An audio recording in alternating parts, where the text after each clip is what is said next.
함께 보실 하나님의 말씀은 마가복음 12장 35절에서 44절까지 말씀입니다. 제가 가지고 있는 신약성경 76쪽입니다. 예수께서 성전에서 가르치실새 대답하여 이르시되 어찌하여 서기관들이 그리스도를 다윗의 자손이라 하느냐. 다윗이 성령에 감동되어 친히 말하되 주께서 내 주께 이르시되 내가 내 원수를 내 발 아래 둘 때까지 내 우편에 앉았으라 하셨도다 하였느니라. 다윗이 그리스도를 주라 하였은즉 어찌 그의 자손이 되겠느냐 하시니 많은 사람들이 즐겁게 듣더라. 예수께서 가르치실 때에 이르시되 긴 옷을 입고 다니는 것과 시장에서 문안 받는 것과 회당의 높은 자리와 잔치의 윗자리를 원하는 서기관들을 삼가라. 그들은 과부의 가산을 삼키며 외식으로 길게 기도하는 자니 그 받는 판결이 더욱 중하리라 하시니라.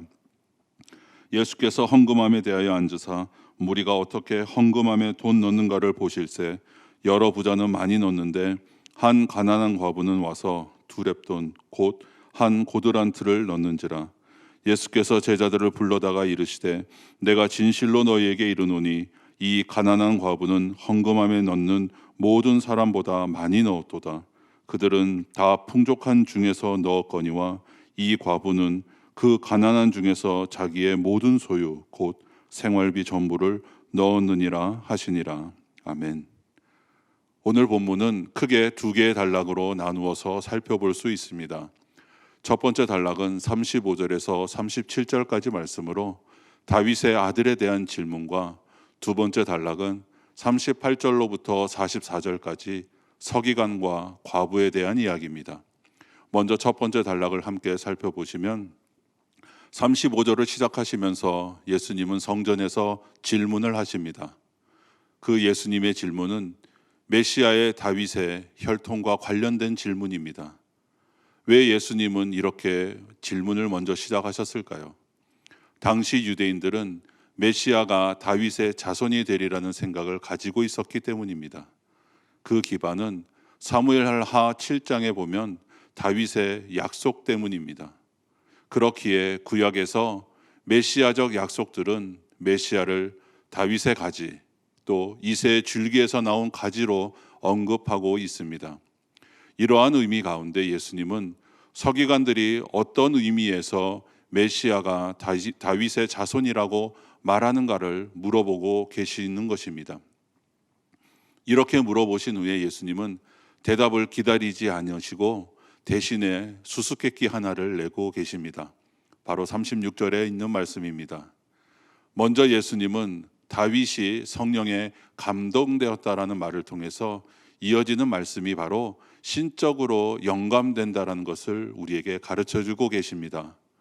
예수님의 수수께끼는 신약에서 가장 많이 인용되는 구약의 본문 중에 하나인 시편 110편 1절입니다.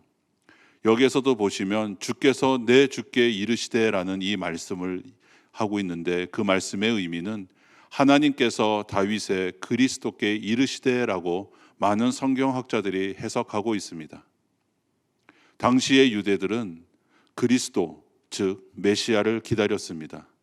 그들은 그리스도를 다윗의 자손으로 그렇게 불렀습니다. 그들이 이렇게 부른 데는 당시 사람들의 그리스도, 메시아에 대한 믿음이 깔려 있기 때문입니다. 유대인들은 오랜 세월 동안 외세의 지배를 받아왔습니다. 바벨론, 페르시아, 그리스 그리고 로마에 이어지는 압제를 통해서 그들은 큰 고통을 겪었고 무엇보다 신앙생활에 큰 어려움을 겪었습니다. 유대인들은 이러한 상황이 빨리 끝나기를 원했을 것입니다. 그리고 다시금 이스라엘 왕국이 회복되기를 간절히 바랬을 것입니다. 유대인들은 하나님께서 이러한 일들을 위해서 다윗과 같은 위대한 지도자를 보내주실 것이다 라고 그렇게 믿었습니다. 그들은 이렇게 하나님께서 보내줄 사람을 기름 부음을 받은 자, 곧 그리스도, 메시아라고 불렀습니다. 그리고 그리스도를 다윗의 정통성을 이어받고 다윗과 같은 일을 할 수 있는 사람이라고 생각해서 다윗의 자손이라 부른 것입니다. 예수님께서는 이러한 유대인들의 그 그리스도 메시아관을 바꿔주시고자 하셨습니다. 새롭게 올 그리스도는 그러한 일들을 하실 분이 아니셨습니다. 오히려 그것보다 훨씬 위대한 일을 하실 분이셨습니다. 단순히 이스라엘 왕국을 회복하시는 분이 아니라 온 세상에 하나님의 나라를 드러내고 선포할 분이셨습니다. 그리스도는 단순히 하나님이 보내신 사람이 아니라 하나님 그분 자신이었습니다. 그리스도는 그래서 다윗의 자손이 아니라 다윗의 주님이 되십니다. 그리고 이 그리스도는 바로 예수님 자신이셨습니다. 당대의 유대 지도자들 그리고 율법학자들은 여전히 다윗 왕국을 기대하고 있었습니다. 그리고 그들은 구약의 율법만을 추구하고 있었습니다. 그러나 예수님은 어떠한 분이십니까? 그 모든 것을 넘어선 분이셨습니다. 다윗 왕국, 구약의 율법, 또 종교 예식 등 이런 것들은 모두 하나님을 간접적으로 보여주는 것이었다면 예수님은 하나님께서 사람이 되어서 이 땅에 직접 오신 분이시기 때문입니다. 예수님은 이 이스라엘 백성들이 이 놀라운 사실들을 깨닫기를 원하셨습니다. 이제 두 번째 단락으로 38절에서 44절에 있는 말씀을 또 계속해서 보겠습니다. 예수님은 이제 서기관들과 거듭해서 충돌을 하신 이후에 그들에게 최종적인 심판의 말을 하고 계십니다. 38절에서 40절까지를 보시면 예수님은 무리에 대한 가르침을 계속해서 하고 계십니다. 그런데 그 가르침의 주제는 서기관들을 삼가라는 말입니다. 서기관들을 삼가라고 말씀하신 그 이유는 그들이 앞서 주님이 말씀하셨던 두 계명, 하나님을 사랑하고 이웃을 사랑하는 그 계명을 어겼기 때문입니다. 서기관들의 모습을 보면 호사스러운 옷과 또 남들 앞에 보이기 위한 행동을 통해서 첫 번째 계명을 어겼습니다.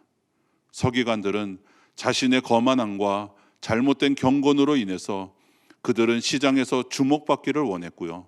또 회당에서 높은 자리에 앉기를 좋아했습니다. 사람들로부터 대접받기를 좋아했던 그 행동은 하나님을 사랑하고 또 하나님에게만 존경과 경배를 드리라는 그 첫 번째 계명을 바로 어긴 것입니다.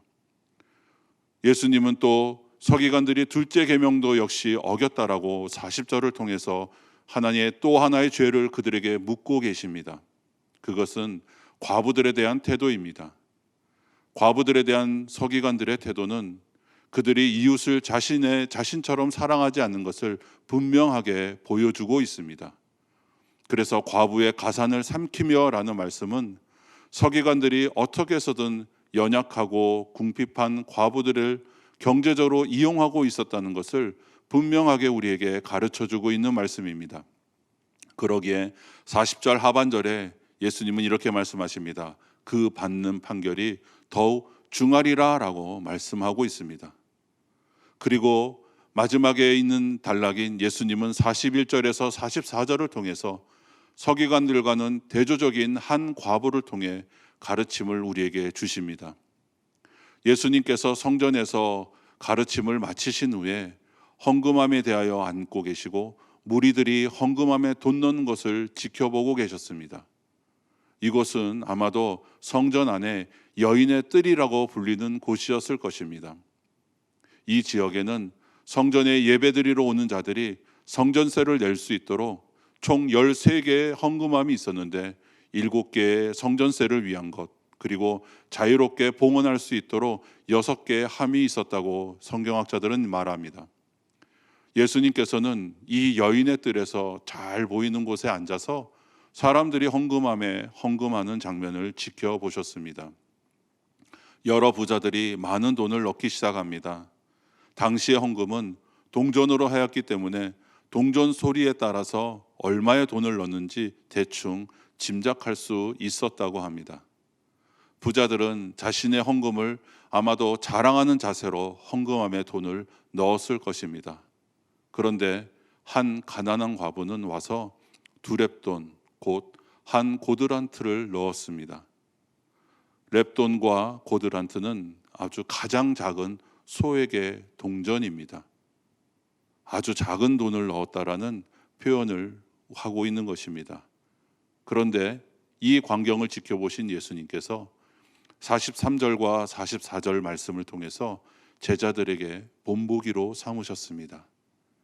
예수님께서는 이 가난한 과부가 넣은 2렙돈이 헌금함에 넣은 모든 사람들보다 많이 넣었다고 칭찬하셨습니다.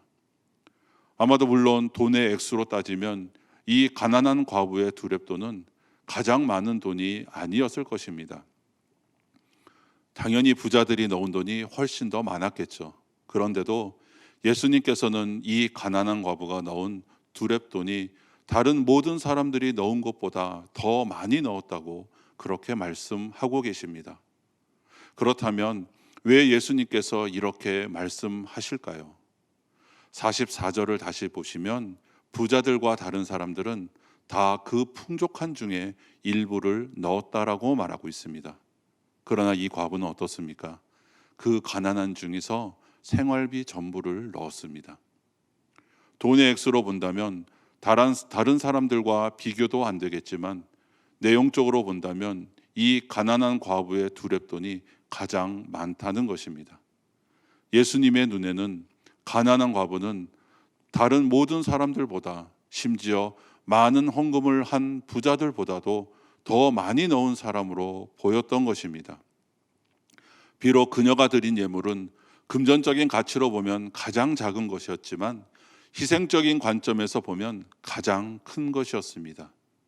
결국 예물의 가치는 그 액수가 중요한 것이 아니라 그것을 드리는 사람의 마음에 의해서 결정된다라는 것을 우리에게 가르쳐주고 있습니다. 그렇다면 예수님이 제자들에게 왜 이렇게 말씀하신 의도가 있을까요? 또 이 말씀은 헌금을 많이 해라 라는 그런 말씀으로 하셨을까요? 아니면 우리가 어떻게 헌금해야 하는가에 대한 헌금하는 자세를 가리키고자 그렇게 하셨을까요?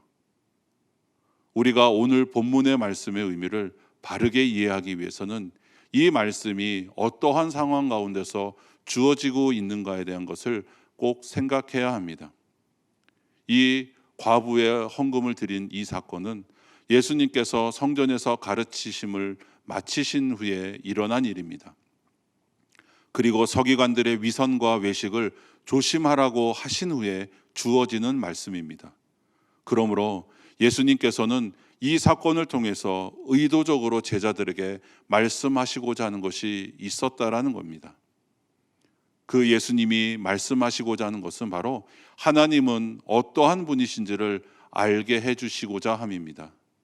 하나님은 생명을 주관하시는 분으로서 모든 사람의 생명과 삶, 그 전부를 맡길 수 있는 분이 바로 우리의 하나님이시라는 겁니다.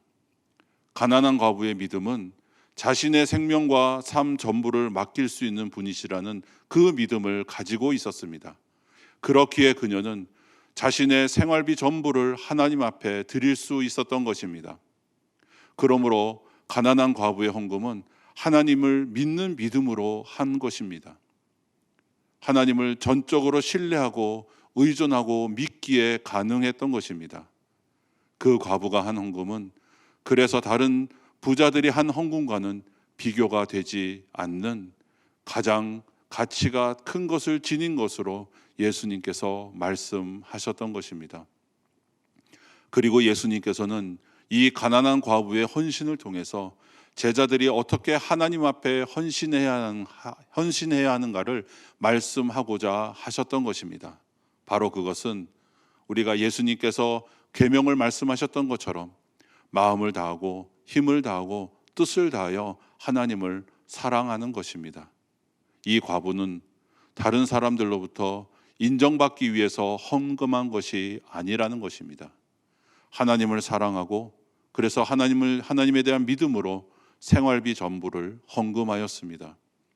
이 과부는 오직 하나님을 사랑하고 하나님을 의존하여 믿음으로 사는 그러한 사람이었던 것입니다. 예수님께서는 이 사건을 통해서 제자들이 하나님을 사랑하고 오직 하나님을 믿는 믿음으로 살기를 원하셨던 것입니다. 그래서 예수님께서는 위선과 외식을 일삼는 서기관들과 이 여인을 대조해서 가르쳐주고 계셨던 겁니다. 오늘의 본문에 이 가난한 과부의 헌금은 이 헌금을 드려서 내가 축복을 받아 그것으로 생명을 지켜나가겠다라는 생각으로 드린 것이 아닌 것을 우리는 알 수 있습니다. 이 과부는 하나님을 믿는 믿음에 있게 하시는 그 하나님의 사랑을 입고 온 것입니다. 그리고 이제 부자들은 자신들이 가진 그 부유함에 가려서 자신의 죄를 보지 못하고 임박한 하나님의 심판을 알지 못하고 있었지만, 가난한 과부는 자신의 처지에서 자신이 누구인지를 알고 그래서 하나님에게서 구원의 긍휼을 바라보고 하나님 앞에 나아갔던 것입니다. 이 과부는 자신의 목숨을 잃어버리는 것에서 하나님을 택했습니다. 이 과부는 자신이 가진 생활비 전부를 하나님께 바침으로써 하나님을 얻는 것을 택했습니다. 이러한 행동은 자신이 하나님으로부터 얼마나 큰 사랑을 입고 왔었는지, 그리고 또한 그 하나님 앞에서 자신이 하나님을 얼마나 진정으로 사랑하는지를 잘 가르쳐주고 있습니다. 예수님은 이렇게 하나님에게서 생명을 바라보고 있는, 그렇기에 하나님을 섬기는 한 가난한 과부의 헌금하는 모습을 통해서 제자들에게 가르치시고 있습니다. 바로 예수님을 어떠한 믿음의 관계에서 따르며 섬겨야 할지, 어떻게 살아가는 것이 예수님의 제자의 길로 삶을 살아가는 것인지를 바로 보여주고 계십니다. 오늘 하루도 주님이 우리에게 주신 은혜를 기억하며 살아가시되, 우리도 이 과부와 같이 우리의 모든 삶을 하나님께 맡기고 온전히 헌신하는 삶을 살아가시는 저와 여러분이 되시기를 주님의 이름으로 간절히 소원합니다. 기도하겠습니다. 하나님 아버지, 감사합니다. 오늘도 우리에게 주시는 말씀을 통해서 주님이 원하시는 것이 어떠한 것인지를 보게 하시고 우리의 삶을 다시 한번 되돌아봅니다. 예수님께서 우리에게 가르쳐 주신 그 참된 길이 주님이 걸어가신 길임을 알게 하여 주시고 그 길을 따라가는 저희가 되게 하여 주시옵소서. 오늘 말씀을 통해서 우리에게 가르쳐 주신 가난한 과부처럼 우리의 삶을 주님께 맡기고 온전히 주님께 헌신하는 저희들이 되게 하여 주시옵소서. 감사드리며 예수님의 이름으로 기도드리옵나이다. 아멘.